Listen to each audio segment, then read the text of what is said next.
Welcome to my show. A guest here. His name is Paul Parry. Mr. Paul, how are you doing, sir? I'm very well, thank you. Yes, yeah, it's a pleasure to be here. And also, thank you so Thank, much for the time and the opportunity, Mr. Paul. Firstly, you are an author. You are also an editor and a writer. Can you please, Mr. Paul, discuss more about yourself and how you are doing currently now, Mr. Paul? yeah, I'm 53, and I've had a range of jobs for over the years, and for the past say 11, 12 years, I've been a sub editor and a writer, freelance copywriter, blogger, and yeah, since about early 2017, me and two friends who've become business partners as well. We set up and now we run Amp Media, which is a sports content agency, or a content agency primarily for the sports industry. So my bread and butter, my working week is generally working with Amp, and then every now and then I work away as a solo freelancer with a bunch of people, including my Amp business partners and friends, working at big sports events such as the Olympics or Wimbledon every year, or the Rugby World Cup. So I'm very lucky. So yeah, that's me. And then on the side, I write books because, we'll get into why, but yes, I do that kind of as a hobby. Exactly. Despite the achievements you've had in every area, despite being an editor, a writer, and also achievement in the word area as well, you've actually decided to bring out something very tangible for people to actually read. And I would like to drive to those area, which is your book, The Peace of Mind Playlist. Can you please, Indeed. Mr.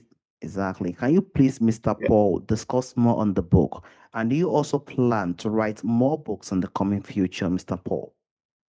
Yeah. The easy answer to the second question is yes, absolutely. And I've got about 20 ideas rattling around already for the next book. But the this book, the Peace of Mind playlist, this came about in early 2022 when I was working at the Beijing Winter Olympics that year, and I struggled a bit mentally. And then there was one day where a few different factors combined, and they left me feeling quite anxious. And I was in my hotel room, 12 floors up, and I remember looking out the window and seeing the car park below. Um, and then I remember thinking, I'm not going to do anything, but I understood there and then for the first time why people do take drastic action. And I thought, well, that's not good. I need to understand what's going on and address it and fix it, because I really like working at the events. They help me to pay my bills. I love the people I work with, and I wanted to continue to work at events, but I knew something had to change. I knew I had to do some research to understand what was going on in my head and try to prevent it happening again. So I embarked on a lot of research, listening to podcasts, reading books, listening to audio books, reading blog posts, um, newspaper articles, just trying to get a sense of. I had therapy as well, trying to get a sense of what was going on and how to address it should it come around again. And that research became the book, essentially. Very beautiful. It shows that despite how you actually try your best to actually be around the people you are current during that time and actually have the sense of why is it that my mindset usually go back to this point, when the mind give the sense of repetition and how you actually try your best to actually get through those situations, which also brings you to the point of actually writing this good and profound book. And that is why I would like to Thank just you. drive to those position, Mr. Paul, because many listeners they try that or many people in our time today they replay mistakes for days or even weeks as well. Yeah, What do you years. think is actually happening in the mind when we let go, and how do you think we can interrupt that loop gently, Mr. Paul? It's a great question, Tevi Topi. For me personally, in the past, not so much now. I've let mistakes or moments where I perhaps have said the wrong thing or behaved in the wrong manner. I've thought about them and overthought them for weeks, months, and even years afterwards. I still think, oh, I beat myself up over something I've said or done, or perhaps not done. And I think what's going on there is, so in the brain, as I've come to learn, that we have a two. I'm not quite. I will say I'm not qualified in these areas, but I listen to a lot of people who are qualified, and that's where a lot of my research came from, and I've applied their work to help me, and that's what's got in the book. So it seems to me like in our brain we have a very small old bit which is buried deep within, called the amygdala, and that primarily works on emotion and is there to keep us alive. And we've had this part of the brain for hundreds of thousands of years, or millennia, millions of years.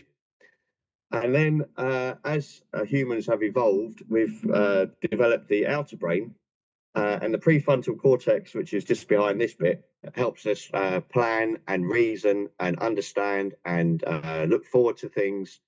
And across the two, there's often conflict. So I believe in those moments where we're overthinking or doubting ourselves or feeling negative emotions and thought patterns, it's the amygdala, which I have called in a previous book, Mr. Lizard. I wrote a book which was the kind of forerunner to the Peace of Mind playlist, because I wrote it for my daughters who were teenagers at the time. Um, and so this, the older part of the brain, which I called Mr. Lizard and still do in the Peace of Mind playlist, is kind of trying to compete with the newer, more rational part of the brain, the more human part of the brain. And sometimes it wins. And when it wins, that's when it's feeding us the emotion-based thinking, which can often be negative thinking and causing self-doubt. So it's easy. It used to be easy for me, and I recognise it is easy for some people to get in a pattern of overthinking or self-critical thinking, and then that just becomes worse because all you can think about is that, oh, what have I done? What have I said? Oh yeah, well, this is how it's going to look in front of other people. You wait till so and so finds out, and it goes on and it feeds itself, and it goes on and it feeds itself, and it's difficult to break the cycle. But that's why I wrote the book, because that's where my research started. Shows that the brain itself is structured in a way. But the one you said at the back and the one you said at the front. And we as humans are different. And the way we actually react to things are also different. And some people will just give the sense of repetition when they are bringing the sense of asking the sense of questions that why am I doing this and why is this happening? And it just continues to come back again. But we have to Yeah, also try our best to know how we can actually deal with the situation in the brain because the brain is just like, in the computer, we have the CPU. It's just like the CPU of the whole body. absolutely. It works with the whole body that's function. It is the brain that does it all. So overthinking also feel like problem solving. As you said, some people just overthink, they feel like they're solving problem, but it isn't the case sometimes. So No. what do you or how do you think listeners can learn to recognize the moment when thinking turns into spiraling? By the way, Mr. Paul. Yeah, that's a great question, Timmy Topi.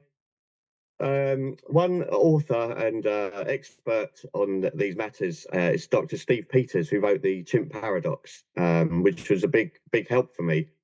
Um, and one of the things he talks about is just giving what he calls his chimp. I call the lizard brain, or Mr. Lizard. He calls, in the Chimp Paradox, he calls it the chimp. And he has this idea where, and this is in the book, it's under the chapter called Ask, where he says, just give your chimp, your negative thinking. If you find yourself in a pattern of overthinking or negative thinking or self-critical thoughts, he says, just ask your chimp, or give it 10 minutes, it's all it takes. What the problem is, right? So I've said this. Okay, you said it. Can you undo it? No, it's happened. All right. So you have to move forward. You can't go back and change it. That's correct. So what's the best you can do now? Could you maybe apologize to someone if you've upset them? Yeah, you could do that. Do you think that would make them feel better, make you feel better? Yeah, possibly. You don't know. But it just the idea is to ask your the Mr. Lizard part of the brain or the inner chimp what it is that he's upset about most. And then you find that well, I found it doesn't take that long. Yeah, but I keep feeling like this and I'm in that sort of place or such and such a place. Well, is there anything you can do different when you're in that place or to prepare yourself going into that place? Yeah, I suppose I could do X, Y, and Z. Right, what else is probably causing you a problem? And when you work through these issues systematically and break them down, maybe write them down, which as a writer, I often, look at that, all those books are just lots and lots of thoughts and me trying to gain self-awareness to how to break all this stuff down. You get into the habit of pausing for a moment and asking what's actually causing me the problem here, or who is causing me the problem, or what is bothering me. And then you can start to unpick it and resolve it, and then move on to the next stage, which is understanding and then managing. I have this 3 point plan which I talk about in the book, and I live by it now. And that's identifying what's going on, understanding what's going on, and then managing what's going on. So, and a lot of that comes down to understanding whether you can control something or whether something is beyond your control. You can't control the weather. If you have a lovely day, we have a lovely day planned in England, but the weather is famous for being changeable. So if I have a lovely outdoor day planned with the family, but the weather has other ideas, I can't do anything about that. So I either plan to move it indoors or I get on with it outdoors. That's just one example of certain things. You can control how you respond to something. You can't control what happens to you in life, but you can control and choose how you respond. And I think that's very important. Goes back to self reflection and also self awareness. We Yeah, have to be absolutely. aware of every action we take. We have to be ready to ask ourselves a lot of questions. Then, as you said, if we can do that, writing it down is very important. And as you said, we can't change the weather, we can't change some things that are around us, but we can actually control the way we actually give some response and the way we actually take some certain decisions. We can give the sense of control. It is usually tough. It is usually really uneasy at times, but we can be in the position to actually do that with ease, and it won't really affect us in some certain ways. We can try our best to do that in our own ease at times, because when we can do that easily, then we can try our best to see what we can do to actually help ourselves so that those repetition won't be coming back and we can be able to deal with the situation more easily. And that is why I would also like to drive to the point where imposter syndrome affects people at every level. And there'll be difference. If someone is having a healthy self-reflection, or if someone is just having a imposter-driven self-doubt. So how do you think listeners, or how do you think people can tell the difference between a healthy self-reflection that they're doing the right way and an imposter-driven self-doubt, Mr. Paul? That's a great question, and imposter syndrome has been a massive part of my story, really. And throughout my event career, not so much now, but in the early years, and the first event I worked at was in 2014. It was the Youth Olympics in Nanjing in China, and I'd come from a background where my father was a sports journalist, but I wasn't, and I'd come from working in shops and warehouses in TV transmission suites for a number of years. And when I came back from China, or when I was in China, I was looking around me and thinking, this person has worked on such and such a newspaper. This one worked at such and such Olympics and ran the team. What am I doing here? I'm going to get found out. And then it happened the next time, and then the next time, and then the subsequent times. And people would say to me, no, no, no, no, you might have got the first chance, because of your father, but you certainly didn't get asked back time and time again if you could not deliver and do the job that you were asked to do and being paid to do. And I knew that, but I still believed to the point where I was in an office and I would think, I can't even sneeze here because if I sneeze, that means that I'm making a noise and people will notice me, and then they'll find me out and throw me out of the office because they'll see me for the fraud I am, or so I believed. And I think that's all part of growth. So where your listeners are concerned, and where we're all concerned, I think it comes back to what you said earlier, Temi Topi, which is self-awareness. Having the self-awareness to understand the place you're in, or the office you're working in, or the people you're working alongside, or the competition you're about to perform in. Do you deserve to be there? Are you there on merit? Is it a good place? Have you worked hard to get there? And if you are, if you have found yourself in a good place based on your hard work, maybe it's luck, but you deserve it. Then I think that's having the self awareness to know that you're in a position where you're growing. That's when the lizard pipes up and it says, "Oh, look who's beside you. Do you really belong here?" And then you have to have the self awareness to say, "Yes, I do belong here. I've earned this. I've achieved such and such. I've passed this exam. I've passed through 2 successful interviews. I've got this new job. I deserve to be here." And I think self awareness is key because you can understand that it's growth that's put you there, and it's growth that's making you possibly doubt your position there. I sincerely appreciate that insight. When we are self aware of the decisions we are making, we will know if we're actually making a decisions out of just self-doubt or out of the sense of the inner resilience or out of the inner resilience we've built with time. So we are in a position whereby we should reflect any decisions that we want to make, anything that we want to do.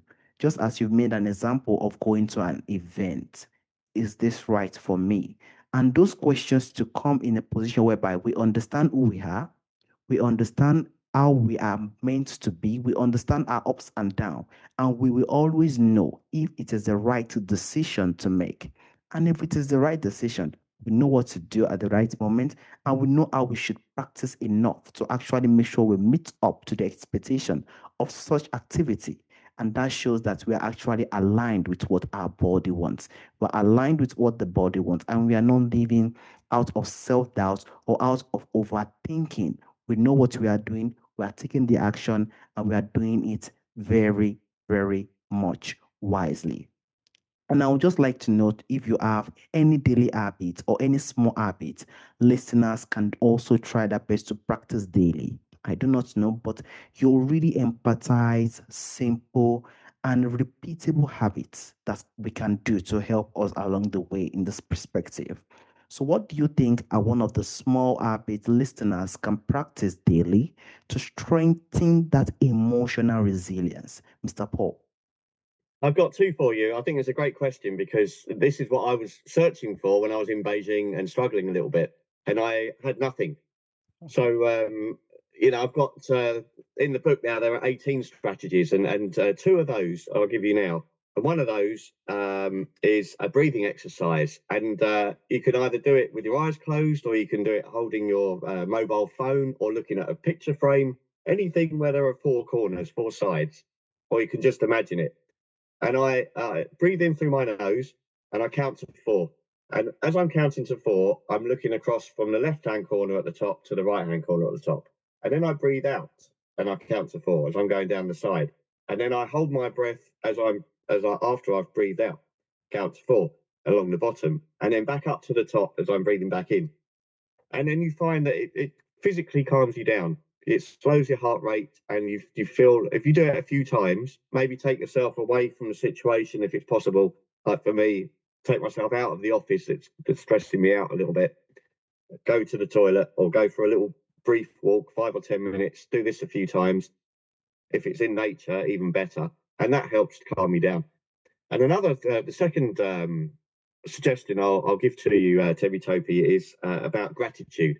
So if ever, and I felt this just the other day, this time last week, I don't know why, but in my head, things were starting to sort of add up, and I was seeing the negative side of things, and I had no reason to, and I couldn't really understand why.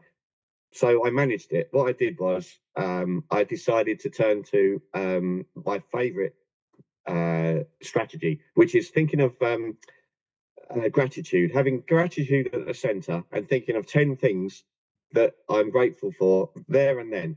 And it could be my health, the fact that I have my family around me, it's a nice sunny day, I've had a nice meal, I've got good friends, whatever it is. Most people can find 10 without too much trouble, and they can be as small as you like. I'm very grateful that the grass out there, or moss, is green. It's nice and healthy, and the weather is calm today. I'm grateful for that. So when you are in the habit of looking for things to be grateful for, when you don't necessarily need to lean on them, it's easier to turn to that habit when you perhaps do need to lean on it. And then you get a bonus as well, because when you tell your brain to look out for things that you're grateful for, what it does unconsciously is look out for things to be grateful for. Rather than you thinking and sitting down and coming up with a list of 10, you might just be going about your day and just thinking, oh, that was a good thing that I just saw. Like, I was at St Pancras Station in London recently, and I'll finish my answer with this. And I was waiting for my wife to return from the Netherlands. And as I was waiting for her, someone sat down to play the piano that's in the station and bashed out 4 or 5 Beatles songs there and then. And I thought, wow, now that I'm grateful for.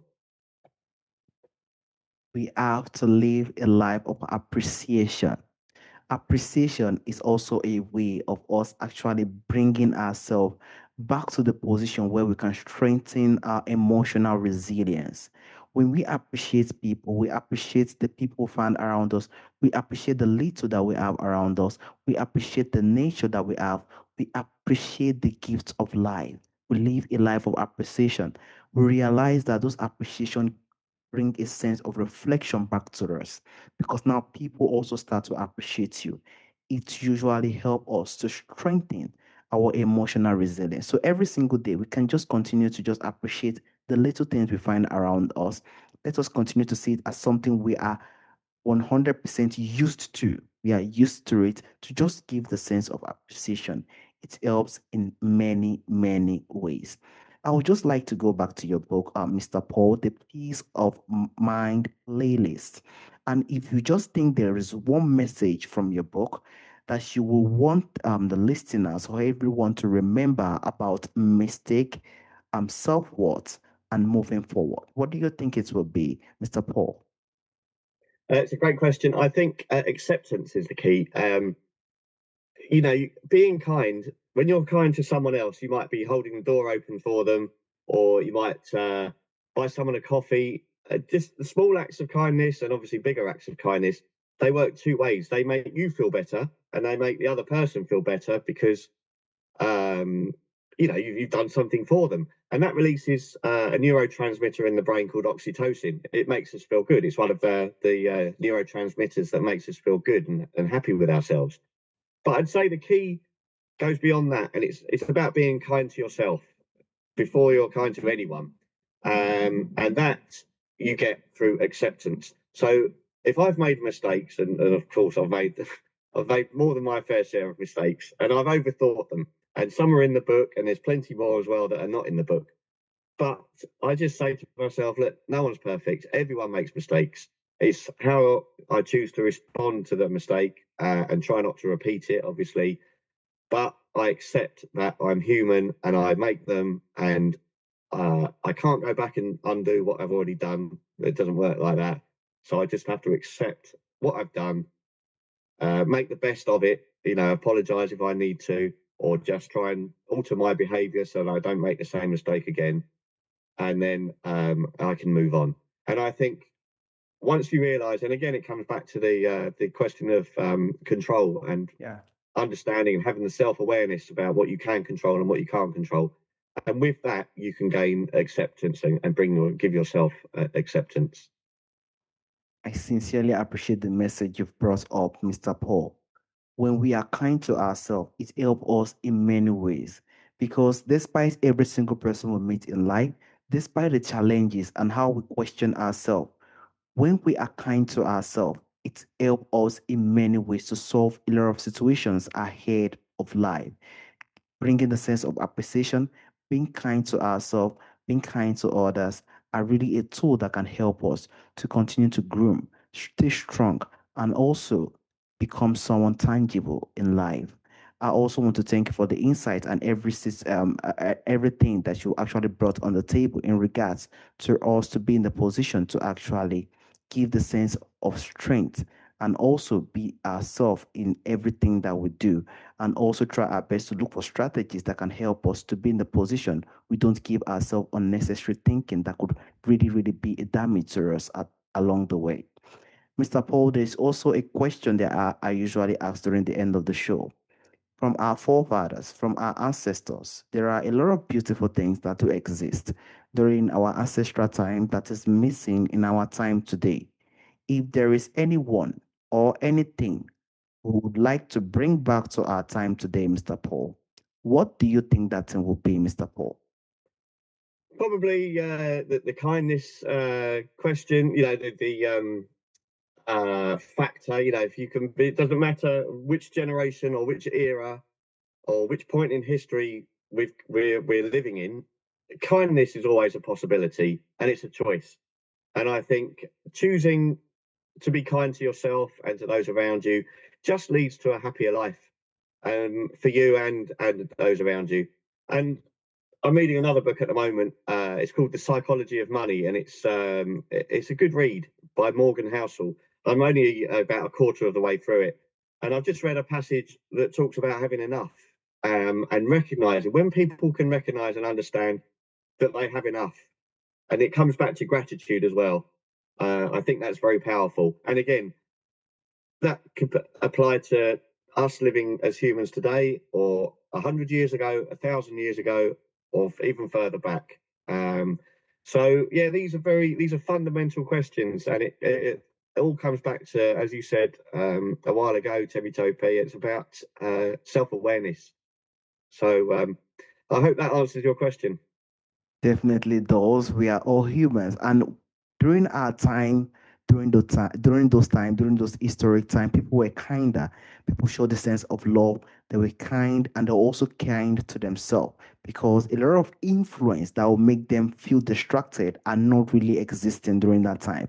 Now there is a lot of distraction, and we have to be able to be in the position where we can be kind to ourselves and also be kind to others despite everything that we find around us.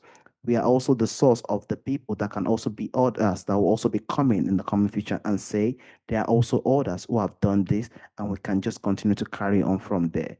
I also want to use this opportunity, Mr. Paul, on having this profound and insightful discussion because a lot of people are just overthinking. They're having a lot of repetition when it comes to taking decisions, and they just have to sit down and try their best to just take one or two steps that will help them along the way. And that is just what they need. And I sincerely thank you for the time and the opportunity. Thank you so much, Mr. Paul. It's been my absolute pleasure. Thank you very much, Timmy Topi. All right. Have a wonderful day, Mr. Paul. Bye bye. Thank you, and you. Bye bye.